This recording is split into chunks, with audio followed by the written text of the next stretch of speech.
olsun benim ay bir galip olsun benim. Egele bin kızıl gül açılğanda benim. Bir arasın cirakı çaçılğanda benim. Bakta saçım var kalan cibekinde benim. Senin ıskın bağının açılığında benim. Özümdesin özgündün güneşinde benim. Doğukan'da ses girdin gümüşünde benim. Mayındaki coronun girişinde benim. Gülakı çedirok duray taksigattan söylerim. Gülakı çedirok duray taksigattan söylerim. Gülakı çedirok duray taksigattan söylerim. Gülakı çedirok duray taksigattan söylerim. Gülakı çedirok duray taksigattan söylerim.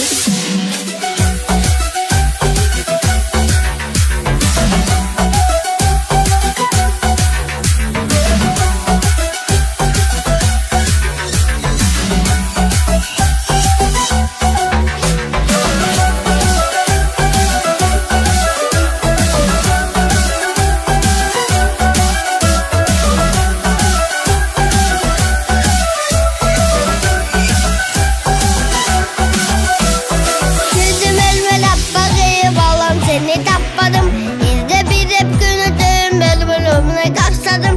Sekin bastım butundan, senin manşa getinden. Kalem koydum butundan, kalbir manşa getinden. Şimdi hakukan bal bolsun, çivinde yağım anınsam. Çıkıp başlatıp koşumdan, çiğnezine bağınsam. Çıkarıp koşum borurup, yürüm bolup yağısan. Oturup oyununa men akmarım bulup dağısan.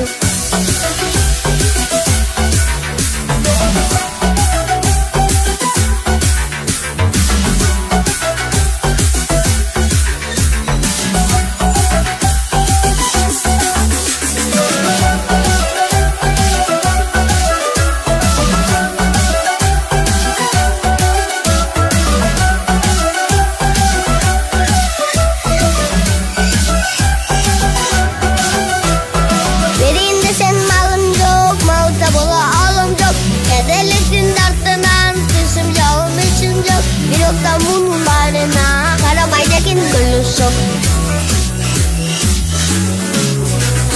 Karnım koştu bir yolu bol karşıdan ayrılsam. Karnım koştu bir yolu bol karşıdan ayrılsam. Karnım koştu bir yolu bol karşıdan ayrılsam. Karnım koştu bir yolu bol karşıdan ayrılsam.